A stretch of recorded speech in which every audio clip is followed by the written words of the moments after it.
और दोस्तों एक ऐसी कंपनी है जो आज मार्केट कहीं ना कहीं बहुत ज्यादा गिरी है, लेकिन वहां से भी ये कंपनी बहुत तेजी से ऊपर गई है। फ्रेंड्स, उस कंपनी को हम लोगों ने 442 रुपए पर पकड़ लिया है। एक्चुअली अगर आप मेरे टेलीग्राम चैनल पे हैं या आप मुझे लाइव में देखते हैं, जैसे लाइव ट्रेडिंग हम लोग करते हैं Nifty, bank Nifty, short term, long term के लिए, तो मैं दिन भर अपने मेरे यूट्यूब चैनल का नाम है जहां पर मैं लाइव रहता हूं, उसका नाम है टॉक बाबा लाइव। अगर आप सर्च करेंगे तो मैं मिल जाऊंगा। तो वहां पर हम लोगों ने इस कंपनी को बाई किया था। फंडामेंटल वाइज ये कंपनी बहुत ही तगड़ी दिख रही है। थोड़ा सा इसे हम लोग देखने की कोशिश करते हैं कि क्या फंडामेंटल वास्तव में ठीक है। और अगर हम इस कंपनी को बाई करते हैं तो मान लीजिए कल भी हो सकता है ये, इसको देखिए एक्चुअली मार्केट आज कितना गिरी, लेकिन इसे कुछ भी फर्क नहीं पड़ा, उल्टा ये कंपनी बहुत तेजी से भागी है। तो मेरे रडार पर तो है ये कंपनी। थोड़ा सा अगर आप मेरे से डिटेल में रुक जाते हैं, मेरे ख्याल से 5-7 मिनट आपका लूंगा, तो हम लोगों को समझ में आएगा कि इसे ह्यूज क्वांटिटी में बाई करें। जिस तरह से हम लोगों ने वोल्टास बाई किया था, वोल्टास में आज हो गया काम 40-45 हजार। एक्चुअली मैं आपको दिखा देता हूं, क्योंकि वोल्टास को मैंने बताया था ना कि एसी अगर खरीदना है तो वोल्टास खरीद लेते हैं। और वोल्टास में आज ये स्क्रीनशॉट रहा 48,000, ये मेरा खुद का है दोस्तों। तो 48,000 मैंने आज प्रॉफिट बुक किया। अगर आप मेरे टेलीग्राम चैनल पे हैं तो ठीक है, अगर नहीं है तो जल्दी से ज्वाइन कर लीजिएगा, लिंक डिस्क्रिप्शन बॉक्स में है। तो ओवरऑल जो हम लोगों ने एक टारगेट सेट किया था, उस टारगेट के अकॉर्डिंग चल रहे थे। वोल्टास कई दिनों से इंस्टाग्राम से लेकर के यूट्यूब चैनल, पेनी बाबा चैनल, लाइव पर सब जगह बताया था। तो जस्ट विश्वास करने वाली बात है दोस्तों, जिन लोगों ने विश्वास किया बढ़िया चला।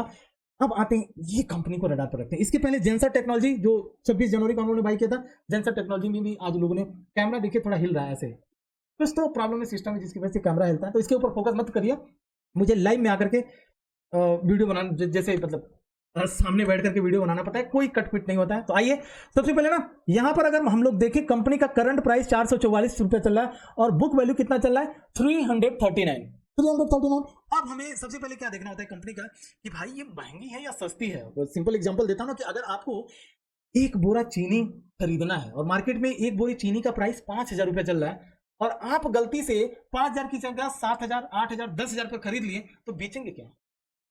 गलती से आपको लॉस नहीं बेचना। सिंपल सी बात है दोस्तों, सिंपल सी, बस इतना जिनको समझ में आ गया वो हमेशा प्रॉफिट करेंगे। बाकी मोह माया है, उस मोह माया में हम लोग फंसते हैं। Basically fundamental plus technical analysis दोनों करते हैं।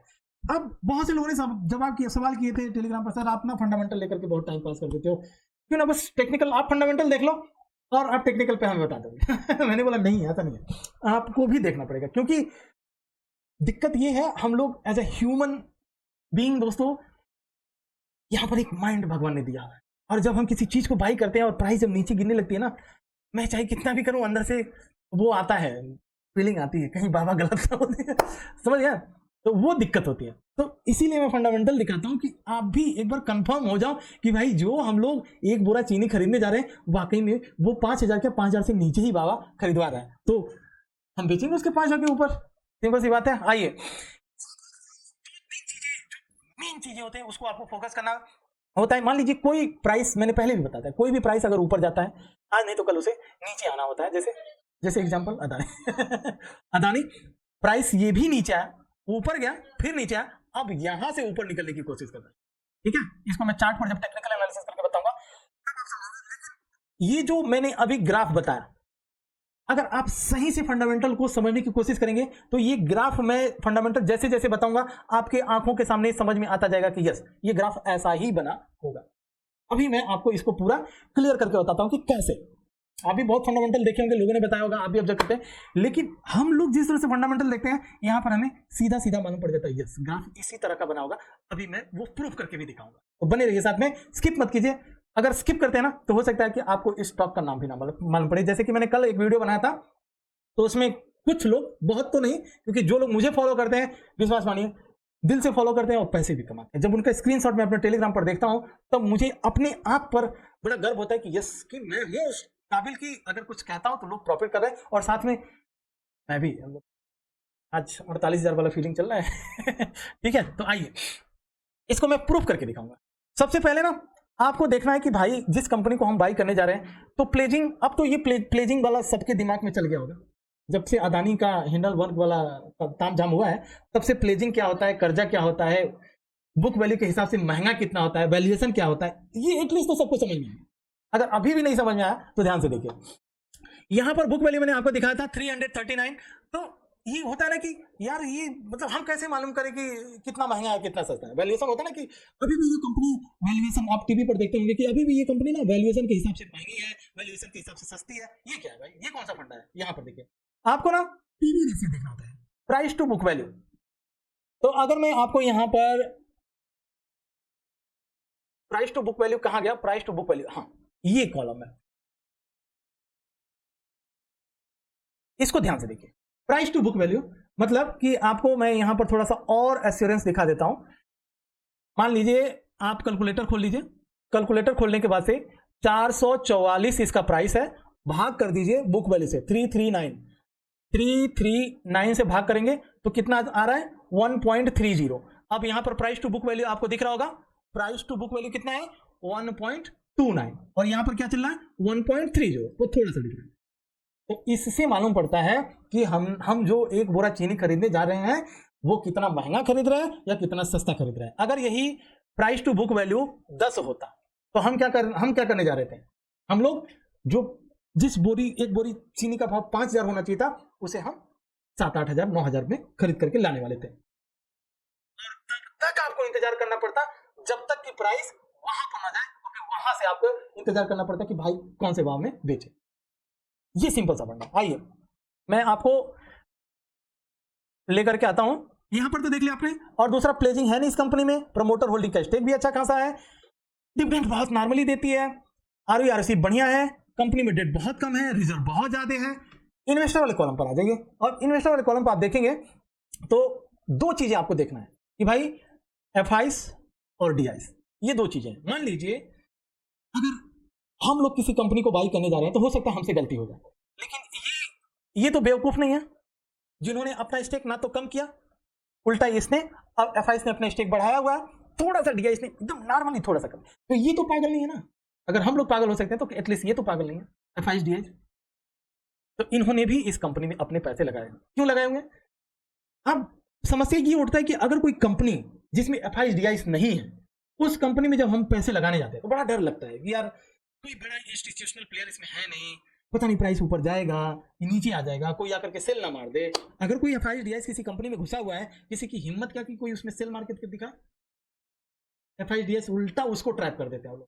तो ये थोड़ा सा बहुत कॉन्फिडेंस वाला हिसाब किताब होता है। अब मैं आपको एक चीज दिखाने जा रहा था, प्रॉफिट एंड लॉस स्टेटमेंट में जब आएंगे और नीचे आप सर्च करके आइए, अब आप यहां पर देखोगे, देखिए 10 साल में इसने क्या दिया है, बाबा जी का घंटा, कुछ भी नहीं दिया। 5 साल में क्या दिया है, सेम बाबा जी का वही वाला।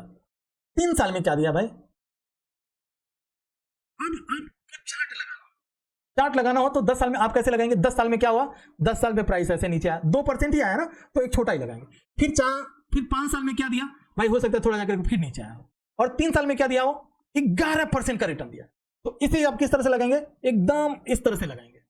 रुकिए थोड़ा सा और इस तरह से, मान लीजिए 10 साल का आपका ट्रेंड हो तो 10 साल में आप इस तरह से लगाएंगे नीचे 2%, और फिर थोड़ा बहुत ऊपर तो क्या होगा, फिर उसके बाद से 4% नीचे, और फिर 3 साल में 11% भागा। तो 3 साल में 11% भागा तो ये इस तरह से भागा, और 1 साल में 1% तो फिर ये नीचे आया होगा, और फिर नीचे आकर के अब धीरे धीरे निकलने की कोशिश करें। तो यहां पर आप थोड़ा सा देखते हैं, जिसे कहा जाता है सीएजीआर।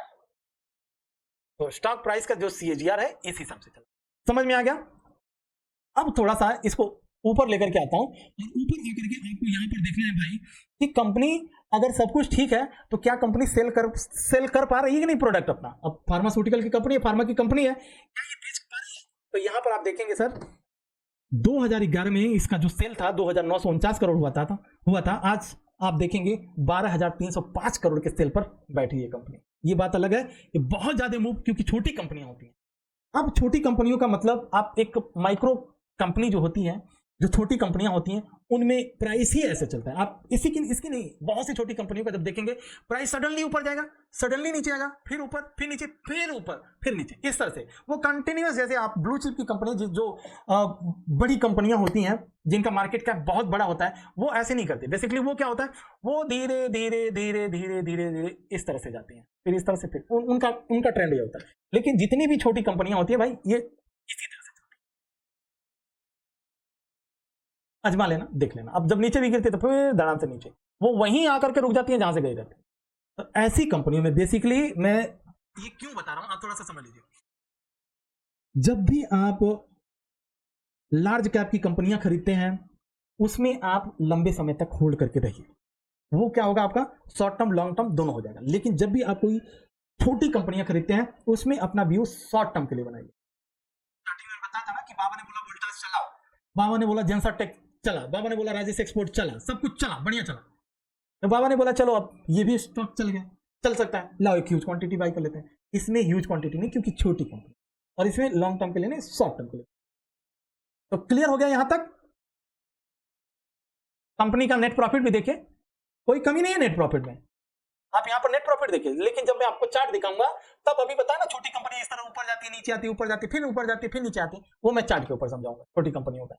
आइए अब क्वार्टर रिजल्ट एक बार देख लेते हैं कि क्वार्टर रिजल्ट कैसा है। क्वार्टर रिजल्ट बड़ा तगड़ा है, यहां पर आप देख सकते हैं पिछले क्वार्टर से बढ़िया। और बॉटम लाइन को अगर देखें तो पिछले क्वार्टर में 279 करोड़ का प्रॉफिट था, इस क्वार्टर में 291 करोड़ का प्रॉफिट हुआ है, 291 करोड़ का प्रॉफिट हुआ है। तो क्वार्टर रिजल्ट भी इसका बढ़िया है। ठीक है सर, अब कहां पर आएंगे हम लोग, सीधा समरी में आ जाते हैं। और कंपनी का नाम है ग्लेनमार्क फार्मा। जी हाँ दोस्तों, ग्लेनमार्क फार्मा। अब आते हैं सीधा टेक्निकल एनालिसिस करने की कोशिश करते हैं। अब टेक्निकल एनालिसिस में मैं मंथली का चार्ट लगाता हूं, और मंथली चार्ट पर आपको बताया ना कि प्राइस किस तरह से भागा। जब आप बस सीएजीआर को देख करके पता कर सकते हैं। देखिए प्राइस ऊपर भागा धड़ाम से नीचे 2% वाला, उसके बाद से ये जो 11% 3 साल में भागा था, उसके बाद से फिर नीचे, उसके बाद से फिर ऊपर फिर नीचे, अब फिर यहां से वॉल्यूम बना है, प्राइस ऊपर चढ़ी फिर नीचे आया, फिर प्राइस क्वार्टर रिजल्ट बढ़िया, और प्राइस में एक ब्रेकआउट होने की पॉसिबिलिटी है। मैं आपको थोड़ा सा और डिटेल में लेकर के आता हूं, वीकली चार्ट पर लेकर के। वीकली चार्ट में 2-3 चीजें बहुत ध्यान से हम लोगों को देखनी होती है।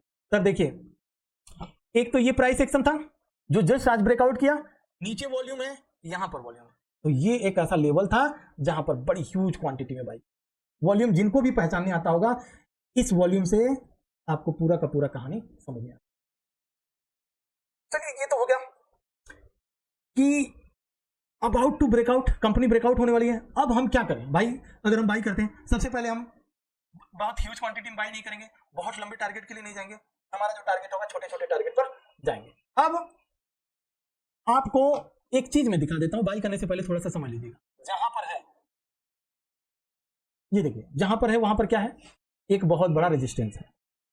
ठीक है सर, जहां पर है वहीं पर एक रेजिस्टेंस है, मार्केट गिर रही है।